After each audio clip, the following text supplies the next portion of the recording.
We have a whole church in Pennsylvania praying for us because they just think that this move was going to go very badly. I don't have a church praying for me, but when I moved to Mexico, I'm sure my mother was like, oh, what is he doing? And actually, I've got some details of her reaction and what she read online coming up in this video. But I'm Brighton West, and I help folks move to Mexico by inspiring them. So I hope that you will take this video as inspiration. And if you have folks in your family that are maybe not so excited about your relocation to Mexico or your possibility of relocation to Mexico, hopefully you'll find something of value in this video. I do want to note that my hat is extra wonky in this video because my puppies got at it last night. They didn't tear any holes in it, but they definitely got it even more wonky than normal. But let's get back to Lisa and Doug and hear about their journey down to Mexico before they retired, buying a place here, renting it out, whatnot. Now, if you're here just for hearing about the title of this video about how to convince your relatives that it's okay to move to Mexico, you're gonna wanna move about 8 minutes into the video. Before that, we're hearing about how they actually did it, how they got down here, how they bought their house, things like that. And we'll go all the way through whether they speak Spanish, what do they do at their time, all that in this video. So let's get back to Lisa and Doug. Hi, my name is Lisa Kiss, and my husband and I moved to El Centenario recently. And I'm Doug Kiss, and I probably won't be talking a whole lot in this video. So Lisa and Doug live up here in Haciendas Palo Verde, which is maybe a mile from my place here in El Centenario. And we'll talk more about Haciendas Palo Verde. We'll talk a lot about their house and their experience here in La Paz. But let's start out with a little bit of the background of how they ended up here and also how old they are, because they look a little bit too young to be retired. About 8 years ago, I approached my husband and said to him that I knew where I wanted to retire. He said, oh, great. Where do you want to retire? And I said, in Mexico. And he said, what are you thinking? And then a few curse words. And from that point, we began to research more about Mexico, visit some friends that live in Lake Chapala area. Through the internet, came across the area of La Paz, and we fell in love with it. It checked all of our boxes as far as climate and close proximity to the beaches and everything that we love. So we decided to start. Okay, wait, full stop. Let's go to Doug and understand a little bit more of his reluctance to move to Mexico. Doug, had you guys been to Mexico? Not a whole lot. I had family in San Diego. I always thought that I'd be retiring in the West Coast down in San Diego, closer to my family. And Lisa wanted to go further south after we met these friends. And we checked it out, Lake Chapala, and it became more of a reality. And the further we looked into La Paz area, we seemed to really enjoy this and everything that this area has to offer. Okay, there we go. Doug wanted to retire in the U.S. in a really cool place, San Diego. It's where we were living before we moved here. We were living there in the winters, and it was very expensive. So this is much more affordable. But let's hear a little bit more about their journey, from 8 years ago when Lisa said, Mexico's the place. So let's figure out where they go next. In 2020, the pandemic hit, and both Doug and I are teachers, and we went from teaching in the classroom to teaching remotely.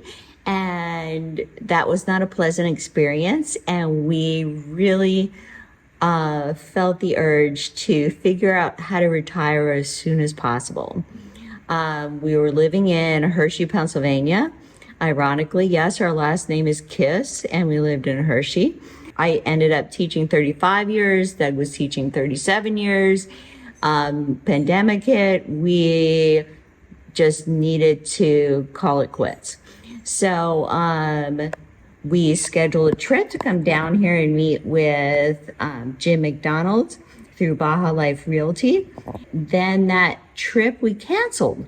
May went on, in June and July, we finally said we need to go down. I don't care if there's a pandemic or not. We need to go and see this place. And So we booked a flight last minute, came down here on a Sunday, viewed lots, viewed houses, made an offer on Monday, and it was accepted, got power of attorney, got property managers for our house, and flew home on Tuesday and went to work on Wednesday. Well, this is starting to sound a lot like Kat and my story, exactly, including using Jim as the realtor. We did a kind of a last minute trip here. We were right before the pandemic, and I can imagine like seeing, during the pandemic, everyone was canceling everything. And it was like, oh, should I fly? Should I not fly? Should I go to some place like Mexico?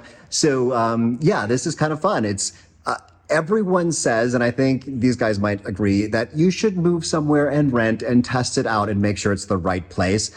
But most people I talk to seem to have done we bought more on an impulse buy, and we're really happy that we did. So don't feel bad if you buy sooner than you expected in Mexico. But let's get back. These guys now own a house in Mexico, but maybe they're still working up in the US. So let's figure out how they made that transition down here. So we flew back, started our school year that Wednesday, but we had so much to look forward to because we knew we had purchased this house.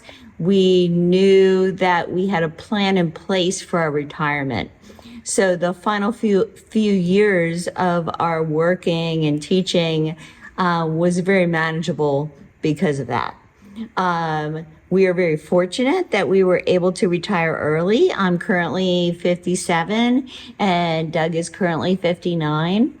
And that would not have been possible if we were looking at retiring on the West Coast. The cost difference just made this a reality for us, and we couldn't be happier. Yeah, big time difference between West Coast and especially, we're maybe a mile from the beach. I can't quite tell. I'll show you the views in a second. But I want to know what those guys paid for this, because I know sometimes people come on the channel and they're like, oh, that's expensive in Mexico. I could get the same thing in Milwaukee, Wisconsin, for less money. And the reality is this is very comparable to like San Diego, one of the best places to live in the country in terms of the weather and the views of the beach and the access to the ocean. So when Kat and I started looking in San Diego 4 or 5 years ago, it was, you couldn't touch anything for under $1 million. So this here, 2-bedroom, 2.5 bath house, probably two bedroom, 2 bath house with a pool and a separate garage. Let's hear what it costs, and then we're going to continue on what they did once they purchased it. In 2020, of course, we were still working, but we ended up paying out for this beautiful home $250,000. And we had an awesome property manager and were able to rent to 5 long-term renters, which covered all of our expenses for the 3 years while we were still working until we were able to retire and move down here ourselves. So it was a win-win situation for us all the way around. We are a mile and a half from the beach. We have gorgeous views. We have a phenomenal house for that price, which we would not be able to touch on the West Coast. Okay, so Lisa just said everything was wonderful, but I know, and you know based on the title of this video, that one thing was not wonderful. And we're gonna get into that, and then we're gonna come back to the house, and we're gonna talk about the house and get a tour and all that kind of good stuff. But let's talk about family, or reluctant family. As I shared earlier, we are from Hershey, Pennsylvania. And people in Pennsylvania are born in Pennsylvania, live and grow up and work in Pennsylvania, and die in Pennsylvania. They do not wander very far from Pennsylvania. So when I shared with my family that I wanted to pursue retiring in Mexico, they thought I had completely lost my mind. And of course went to Doug and they're like, do you realize what your wife is asking you to do? And that followed with lots of concerns about our safety. And Mexico not being a safe place, not being a good place for us to retire, and the fact that we were teachers all our lives and we had enough money and we should be able to retire in the United States, and this was a ridiculous idea. Okay, let's quick add Doug into this conversation to see how his family was feeling when he was starting to hear from Lisa's family that this was a crazy idea. I was basically lived in Pennsylvania most of my life. My family moved out west of San Diego area back in the late 80s. That's where my mom and dad retired to, who they are now deceased, both of them. I currently have two brothers on the West Coast, and my brother in San Diego is very happy that I'm going to be close to him for the first time since the late 80s. It's an easy hour and 15-minute domestic flight into Tijuana and take the Crossborder Express. The Crossborder Express is very convenient. That's how Kat and I got down here. We were staying in San Diego, and yeah, anywhere in Mexico, really convenient. The Tijuana airport is on the border with a door on the U.S. side and a door on the Mexico side. I'll have a video about that at some point, but and if it is available to be in one of these corners. But let's go back to Lisa and maybe share a little bit more of Doug's story that he hasn't quite shared yet. When Doug and I came down here to look at homes, we just fell in love with this home. It's very Mexican looking, and also it reminded Doug and I very much of the house that his parents had purchased in San Diego. His father passed away early on in our marriage, but his mother passed away during COVID on May 12th, 2020. So when we came down here, we saw the house, we saw the setting of the house. We're like, this looks so much like the house that his parents had. He fell in love with it. So it was an easy sell from my point to have him come down here to Mexico. We also, after looking at many properties, came back here that Sunday night and went up on the rooftop. And Doug was pacing back and forth and saying, we don't do anything on impulse. You know, we think about everything. We research everything. And what are we doing? This is crazy. I need some sort of sign if we're going to purchase this house. And a huge shooting star went across the sky at that point. And I looked at him and I said, do you need it to hit you, or is that a good sign? And he looked at me and said, I guess we're putting in an offer on a house tomorrow. So that's pretty well it. So Kat and I didn't get that sign, but Kat definitely had some butterflies in her stomach about this whole, we don't do impulse purchases either, but sometimes it just works out. And the shooting stars here are wonderful, during a meteor shower. It's not super dark here in El Centenario, but it is so much darker than it was. I mean, in Portland, you really don't see stuff like that. And over the bay, both of us have the view of the moon rises over the Bay of La Paz. Last night was a full moon, so we were both watching the same moon rise last night. But let's go back. So we have the sign that Doug needed, but now let's go back to Lisa and figure out what she needed to convince her family that this was an okay thing to do.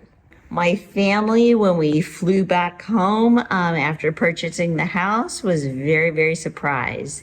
And I said, well, that's why we went down there, to look at purchasing a house. But they were very concerned about our safety.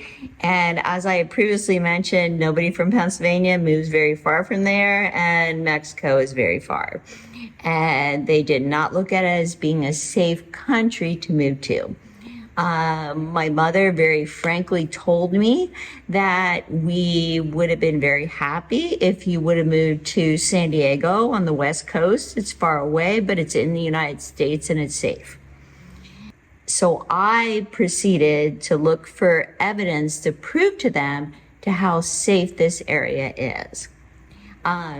Even up to this morning, when I was talking to my mother on the phone, which I talked to very frequently, I shared with her about the fact that I still have not yet talked to anybody who has had any theft occur. And it is amazing to me that we don't see homeless. We don't hear about theft occurring in the area. The people are just so nice and generous. So I have been working ever since we bought the house in 2020 up to this point on providing them with evidence of the safety of this area. So that's interesting. My mom, who really doesn't have a problem with me being down here, but this would not be something for her. When I first told her that we were moving to this place called La Paz, which was kind of out of the blue, she went and Googled it, and she found an article about how La Paz was the sixth most dangerous city in the world. And I was like, what are you talking about? And actually, if you go back a number of years, there was a lot of a problem in La Paz, but it was for a short time period, and it's handled, and it is one of the safest places now.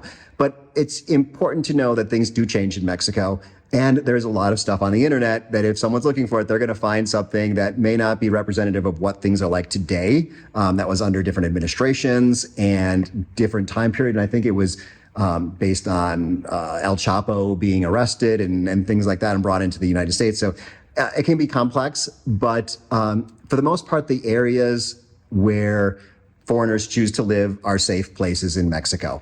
There are a lot of unsafe places in Mexico, but they are not the areas where people choose to live. So, the other thing, actually, I just looked on Fox News to look at the comments because I saw yesterday there was, some article about something bad happened, and all the comments were like, I would never go there. That place is so dangerous, or I went there 20 years ago, but I would never go now.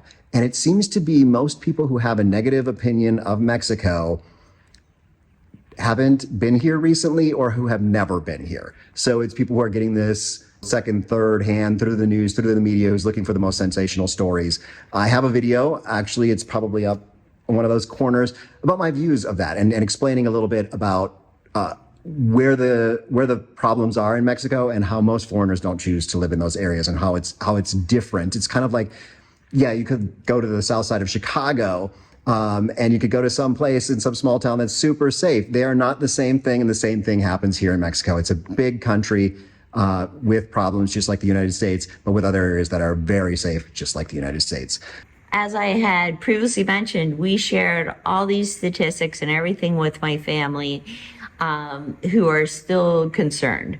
But one thing, in addition to that has really helped was while we were renting our property out and we were teaching, as teachers, we had summers free. So we'd come down here to vacation down here, for a few years. And our daughter, Michelle, came down to visit us.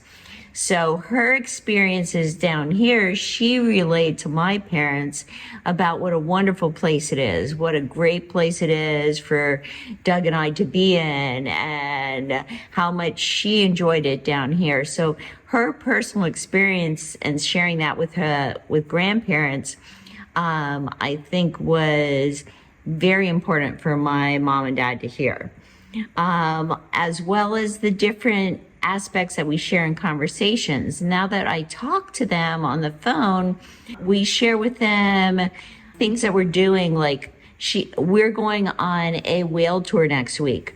And she was like, oh my gosh, I can't believe that would be so neat to do, and so those types of experiences are kind of drawing her into the interest of the area.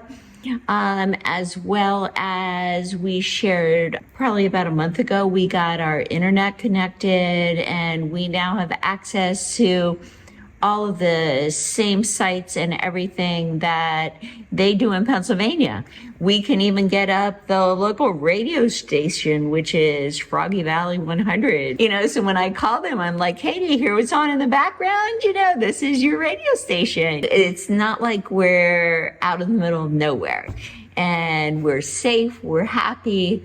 It is beautiful. Okay, so safety is a big concern from families, friends, and whatnot back in the United States for a lot of people down here. But you can do whatever you want. We're all adults here. So, but keeping people happy and keeping those family relations are important. I guess I'm wondering if Lisa can tell us any more about other concerns that her family might have had. Well, along with my parents, my sister was also concerned when she first heard that we purchased a property down here. Her first comment was, well, who's going to take care of mom and dad? At that point in time, Doug and I lived much closer to my parents than what her and her husband did, and her kids were younger. So she was very concerned about more pressure being put on her and more responsibility. I'm like, we're only a flight away. It's really not a big deal. My parents are much older now. They are 79 and 80. They are in very good health considering their ages. This past summer, I was diagnosed also with melanoma. And again, my sister's concern came up that, well, after they had removed it, if I had found out the results, if it was negative or positive, and I said, I don't know the results yet. She said, well, if you still have cancer, are you going to stay here? And my response was, no, we're going to Mexico. And that kind of leads me into, we have been so impressed with the facilities down here and the wonderful health care. And we got our Mexican licenses and need to get blood tests for that. And they were excellent at that. The cost of the services was very minimal. So we were just very, very impressed with the services that we received so far. Yes, hospitals are amazing here in La Paz. This is the state capital. And so the hospital infrastructure is really very well developed. And if there is a problem that's even more serious than they can handle here, you can go over to Guadalajara and get taken care of there. So hospitals in Mexico are very good, very affordable. But I want to switch gears a little bit and talk about this house, because this is a very cool house. And I want to talk, first we'll hear more about how they afforded it, because $250,000 is not chump change, it's not pocket change. I want to hear how they afforded it, and we're going to get a tour of the whole thing so you can see what you would get here in 2020. It's been a couple of years now, what you could get for $250,000. Well, in 2020, when we just made the offer in the house and decided to purchase it, we took out a home equity loan on our home in Pennsylvania. Fortunately, as I said, we had a wonderful property manager who was able to rent this house 90% of the time when we weren't here. And with that rent income that we received, that covered the cost of our expenses for the house and the home equity loan that we had. So even at that point in time, at any point in time, if we would have changed our minds and said, no, this was a ridiculous idea and we don't want to do it, it hadn't really cost us anything. We were, quote, not in the hole, and we would have been completely fine. The past summer, we sold our house and actually in Pennsylvania, and actually the first person that looked at it made an offer of $35,000 more than we were asking, and we accepted, and the house sold quickly, and then that helped to pay off that home equity loan. So we are living down here free and clear without any debt at all. Yeah, and just for Kat and I, we refinanced our house because it was perfect timing. We're talking 2020. Interest rates were very, very low.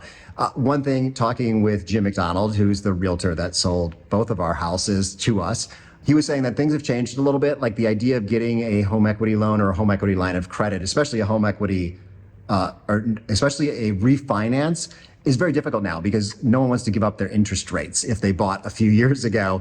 So he said that more people are coming down here that are locating here permanently versus part-timers like us who are maintaining two residences. So things are different. You might have to kind of change your plans based on how prices have gone up a lot and also how interest rates are for getting financing. And it's typical for people to get financing in the United States, although it is possible to get some financing down here. And I'll do a video about that. It's difficult and expensive. There are some options out there, but it's not a very common thing to do. But now that we've talked about how they afforded this house, let's get a tour of this house. Our home is in a wonderful location in a gated community called Hacienda Palo Verde. It is a community with a paved road and a community center that has a pool and a gym and an outdoor fire pit where functions can occur. People can get together in the neighborhood, or you can use that area if you have large groups coming in from outside. Our home is in what was called the second phase of the development, and it was a spec home for that second phase of the development, so it has a lot of upgrades because of that. We loved the home and fell in love with it mainly or initially because of the view, because it has spectacular views of the bay and the city of La Paz and the desert mountains. We can watch the sunrise, and we do. We watch the sunrise every morning, and we watch the moonrise every evening. It is priceless. Nothing can replace those views. We have a wonderful outdoor living space with an outdoor kitchen. It has a grill, a sink, a refrigerator outside, and the area with a pool and fire pit and dining space. And then upstairs, we have a rooftop palapa with 360-degree view. So we love the outdoor space. And with the climate down here in Mexico, we can use that space year round. Inside the house, we have a wonderful open living space with our kitchen, living room, and dining space. And we have been able to kind of rearrange things and kind of make that area our own with very little effort. So rearrange things. I guess the question is, did it come with all the stuff we're seeing here? Because houses in Mexico often come furnished. The house came mostly furnished. The things we replaced were just items that were used that showed a lot of wear and tear because of being rented out for 3 years. But the house did come completely furnished, and I kind of used my eye to rearrange things and make it our own. In the bedrooms, we did a lot of decorating to make it to make it feel like home for me. In each room, there is something from Pennsylvania, but it's in some way, shape, or form tied into the Mexican decor that we really wanted to promote throughout the house. 2 bedrooms, 2 baths, so plenty of room for Doug and I to live here, and for me not to feel like I always need to be cleaning or doing some sort of work around the house. You forgot the oversized 2-car garage. That's a big selling point. With an air conditioner in the garage. Yeah. Air conditioning. The fact that there's an air conditioned garage is this is not something that's common here, but this used to be owned by someone who did a lot of dog rescuing. So they actually have now a huge, even bigger garage in their new home here, probably also air conditioned for the pups. So one thing to think about when you're moving to Mexico, lots of people get involved with rescuing dogs. I have 2 right now, 2 little pups. They're on the screen right now. They are amazingly fun. Yeah, you will get involved in dog rescue, most likely. So plan for that. So lots of folks want to know about foreigners' ability to speak Spanish, because a lot of us are struggling with this. So let's hear about their experience with language. Doug and I very much wanted to be able to speak Spanish fluently by the time we got down here, and that did not happen. But we are still working on it on a daily basis and practicing it, and everybody has been very, very kind to us. And we do know enough Spanish that we are able to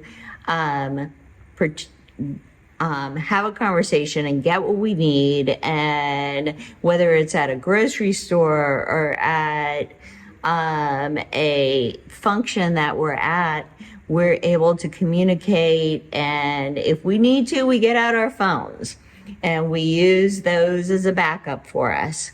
But people down here are just love the fact that we want to learn their language.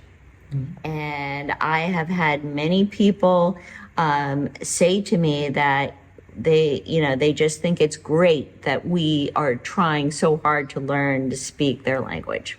Down here, there are many opportunities for you to get involved in things. And we helped at many different events at Christmas, a luncheon that was offered for families in the El Centenario area, a party that was put together at San Juan Social Club for special needs students. So we have helped with many events. And I will be also giving piano lessons at the library after school starting in February. So for me, I have very important reasons to want to continue to improve my Spanish and to integrate myself within the community. Great learning Spanish. And Lisa mentioned a little bit about volunteering, which is something that a lot of expats do to stay busy. But let's see, I see these guys out on the pickleball court, so I know that's one thing they do to stay busy, but these are folks that are retired early. And another thing that pops up is, well, what do you do with your time down in Mexico? So I think that's going to be our last question before we wrap up the video, is to hear from these guys what they do to stay busy. This is hilarious because every person that heard we were going to retire early said, "Oh, but what are you going to do with all your time?" And we are so busy. It's like, oh my gosh, we can't say yes to everything. We play pickleball. Sunday mornings, we always go walking at Mogate on the beach for a couple hours. We never miss a sunrise or a sunset. I am practicing piano to accompany a singer that is a local singer here in the area. What else do we do? Tuesday and Thursday, yoga. Tuesday and Thursday, we do yoga. In the morning. So we have yoga twice a week. We get together with people within Hacienda Palo Verde and outside the community to have game nights and play different game nights. We have bonfires on the beach. Just bought a motorcycle. I'm exploring off-road motorcycling now. We bought electric bikes, so we have been all over the place exploring the area with our electric bikes. As I mentioned before, volunteering for different events and with the children in the area. So we absolutely have no problem staying busy. And I came down here with my initial thought, all I wanted to do was come down here and have a pool and swim. That was it. That was all I cared about. And I'm like, okay, can I fit in my swimming time today? Because that was my goal, to be able to swim. And now it's like we have so much that we're involved in and doing, and just couldn't be happier. Our social calendars are full. Okay, so we've covered a lot in this video, from convincing your family and friends that this is not a crazy idea to what you do on a daily basis. Same thing here. Our house is older and we're doing a lot of upgrades. So a lot of what I end up doing is managing the upgrades and the contractors and the people who are, patching walls and repainting things and that stuff. So I love that stuff. Other people would rather be in a condo or something like that, but Cat is always growing things. So it's easy to stay busy down here, and you don't have to be like on Facebook, on the internet, just kind of like doom strolling or whatnot. You can get the internet here, you can get TV here, but there's so much more to do. And one more thing you can do is check out other videos with expats over here that will be perfect for exploring more of what Mexico has to offer. Hasta luego.